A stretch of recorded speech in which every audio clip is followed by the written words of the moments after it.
சிரசு இல்லை, நாக்கு இல்லைன்னா சத்தம் உண்டாக்க முடியுமா? முடியாது.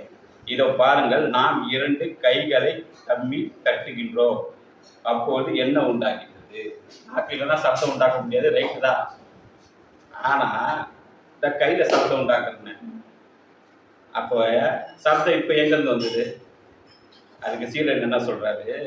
சத்தம் உண்டாகின்றது. அது எதனால் உண்டாகின்றது? 2 கைகளை தம்மில் தட்டி உண்டாக்கியது ஆகும். அது ஒருபோதும் கைகளால் கொண்டு முடிவது இல்லை. ஏனென்றால் நம்முடைய தலையை எடுத்து விட்டால் உடலில் கைகள் இருக்கும். அப்போது கைகளை எடுக்கவோ தட்டவோ முடியுமா? கையில தான் தட்டி சப்தம் வந்ததுன்னு சொல்ற, ரைட்டு.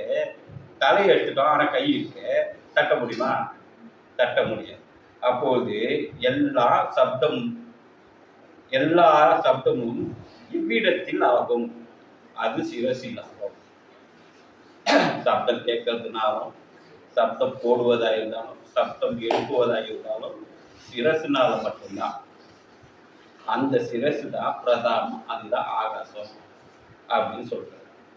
அப்போது சிரசு இல்லையானால் ஆகாசம் என்றோ ஆதி என்றோ அந்தம் என்றோ ஏதேனும் உண்டா? சிரசே இல்லைன்னா நீ மேல இருக்க ஆகாசத்தை பார்க்க முடியுமா? ஆதியை பார்க்க முடியுமா? அந்தத்தை பார்க்க முடியுமா? எதுவுமே பார்க்க முடியாது.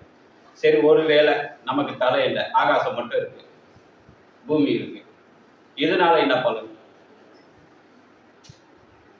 எல்லாமே இருக்கு, ரைட்டு. ஆனா நமக்கு சிரசு இல்லை, என்ன பலன்? அப்ப இவ்வளோ பெரிய ஆற்றலும் நமக்கு தலைன்னு ஒண்ணு, அதுல உயிர்னு ஒண்ணு இருந்தா மட்டும்தான் அவ்வளவு பெரிய ஆற்றல் இருப்பதற்கே அர்த்தம். அப்ப அவ்வளவு பெரிய ஆற்றல் எதனால படைக்கப்பட்டிருக்கு? எதுக்காக படைக்கப்பட்டிருக்கு? நமக்கும் நம் தலைக்காக படைக்கப்பட்டிருக்கு. உலகத்துல நம்ம எந்தெந்த சங்கதி கேட்கறோமோ பார்க்கறோமோ அனைத்துமே எதற்காக தான்? நமக்காக தான். ஆனா நாம என்ன பண்றோம்? அதுதான் பெருசுன்னு சொல்லி நம்ம அதை வதப்படுத்திட்டு அழிச்சிட்டு இருக்கோம். அப்போது எல்லா சப்தமா இருக்கின்றது எவ்விடத்தில் ஆகும்? அது ஆகாசத்தில். எல்லா நிலைமைகளும் எவ்விடத்திலிருந்து உண்டாகின்றன? அவனிலிருந்தே ஆகும். நமக்கு பிரகாசிப்பது சிரசில் இருந்து என்பதற்கு மற்றொரு உதாரணம் இதோ. ஒரு மாடி வீடு. இந்த மாடி வீட்டிற்கு கீழே